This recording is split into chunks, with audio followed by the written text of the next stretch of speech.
Bonjour à tous, bienvenue, c'est l'heure du Journal de l'Afrique. On sera ensemble ce week-end et on démarre avec les titres de cette édition. On commencera par évoquer le retour de Macky Sall au Sénégal aujourd'hui. Cela faisait 2 ans qu'il n'y avait pas mis les pieds. Il a rencontré le président actuel, Bassirou Diomaye Faye, et cette visite, elle a déclenché quelques polémiques. On évoquera également cette mesure annoncée par le président tchadien. À partir de 2027, tous les Africains qui voudront se rendre au Tchad n'auront plus besoin de visa. Cette annonce a été faite au moment de l'ouverture du Forum africain de l'eau à N'Djamena. Et puis on terminera par notre invité du jour, Moustapha Sindiaye, entrepreneur sénégalais, fondateur d'une marque de maroquinerie de luxe qui a été sollicitée pour les Jeux Olympiques de la jeunesse à Dakar. Il nous racontera son parcours et nous parlera de sa passion.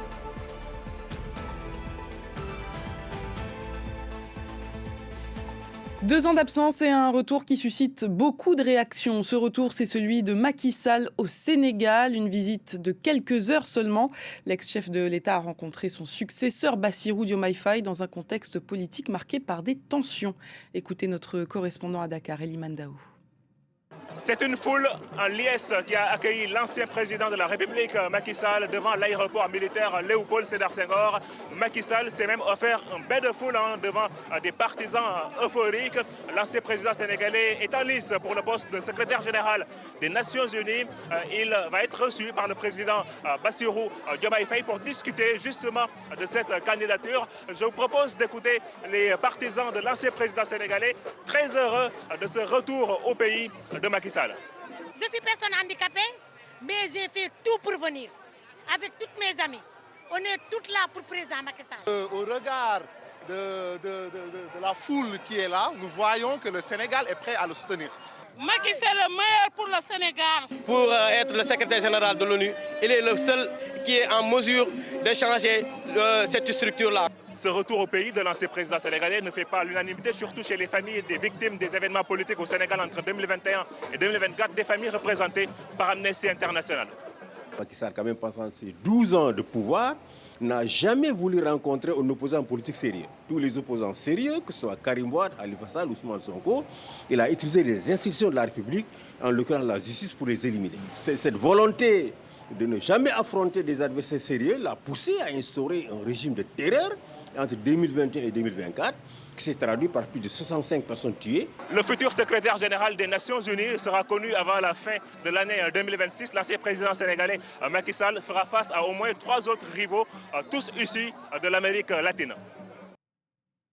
Le nouveau Parlement élu officiellement en place en Guinée. Les députés se sont installés aujourd'hui au Palais du Peuple de Conakry. Premier Parlement élu depuis 5 ans.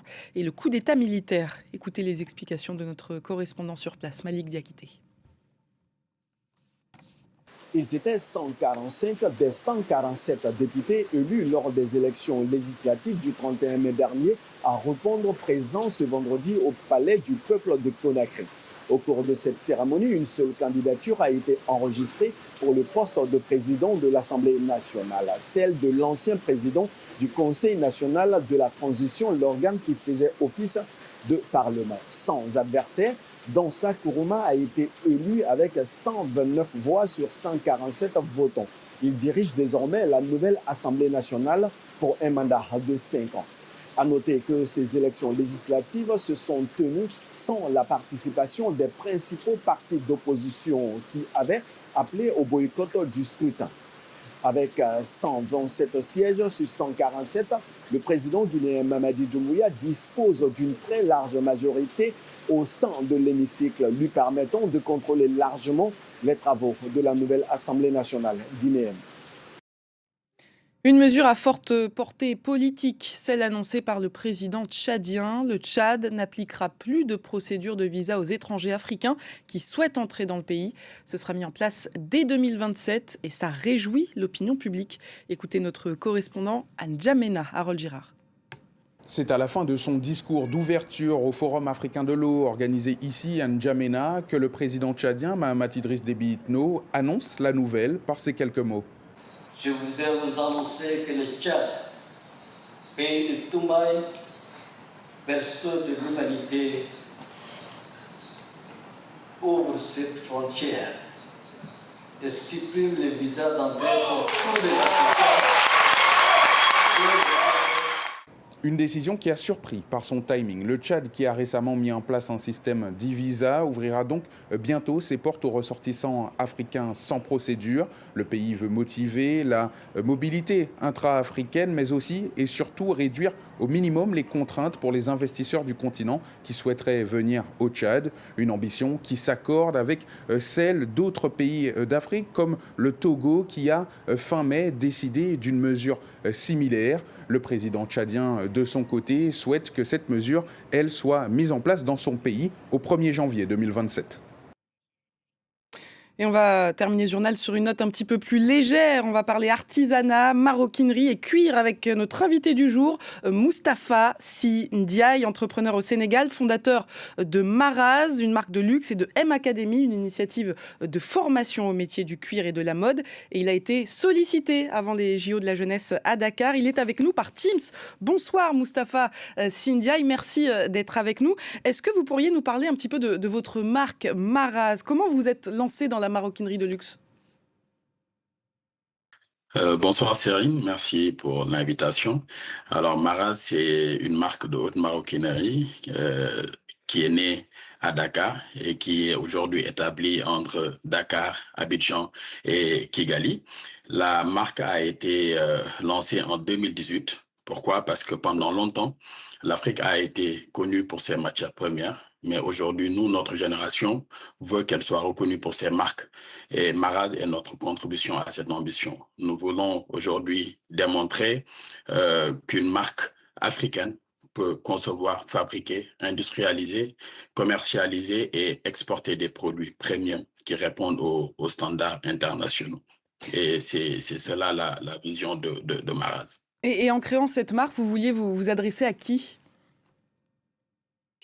Alors, nous voulions nous adresser d'abord aux Africains, mais également à la diaspora afro et africaine, mais également au monde.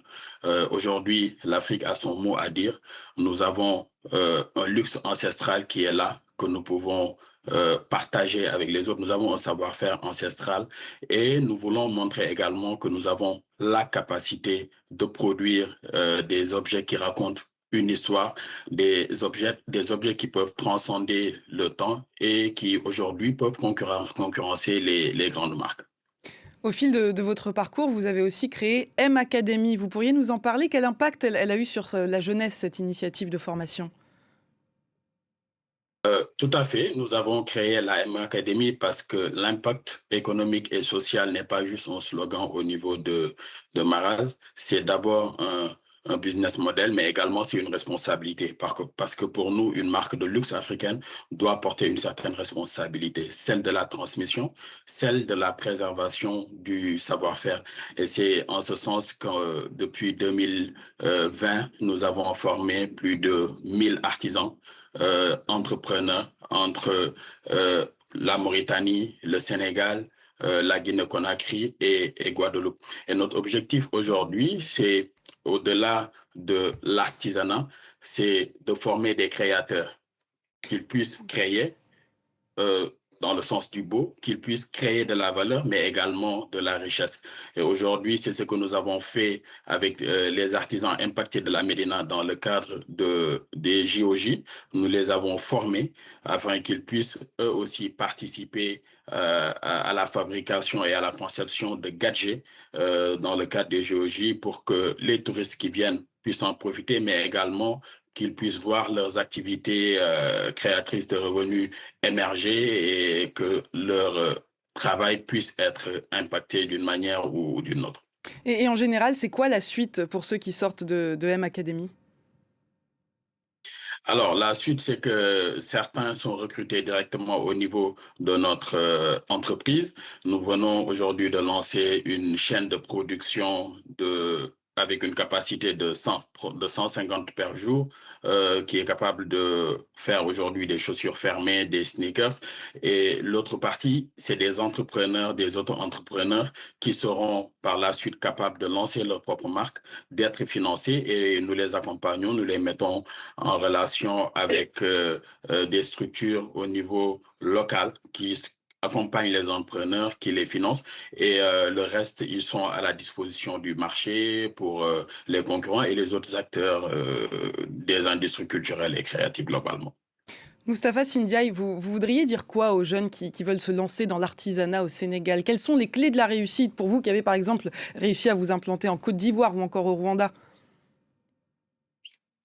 Alors, pour moi, les clés de la réussite, c'est d'abord le sérieux et la constance dans le travail, et ensuite la qualité. Il faut aujourd'hui travailler sur la durée, être patient et savoir que le secteur des industries culturelles créatives est un des secteurs les plus pourvoyeurs d'emplois, un des secteurs qui peut le plus euh, créer de la valeur et de la richesse, mais il faut y croire parce qu'il est compliqué de s'y lancer, étant donné qu'on est dans un environnement où les chaînes de valeur sont déstructurées, et c'est là où on lance un plaidoyer auprès de nos autorités pour qu'ils puissent aujourd'hui réfléchir sur le plan macro, comment accompagner ces industries, comment réfléchir avec les acteurs à structurer les chaînes de valeur, à développer les activités, parce qu'aujourd'hui, les marques sont capables de développer et d'envoyer l'image un peu du pays un peu partout dans le monde.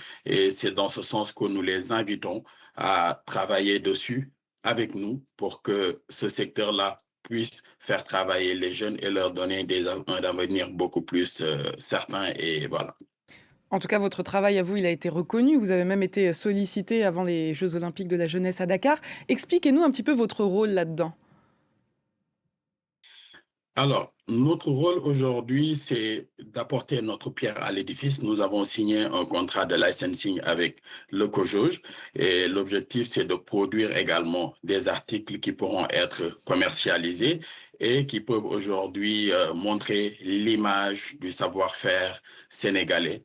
Et je pense que c'est quelque chose qui est très louable, comme on le dit au niveau du COJOJ.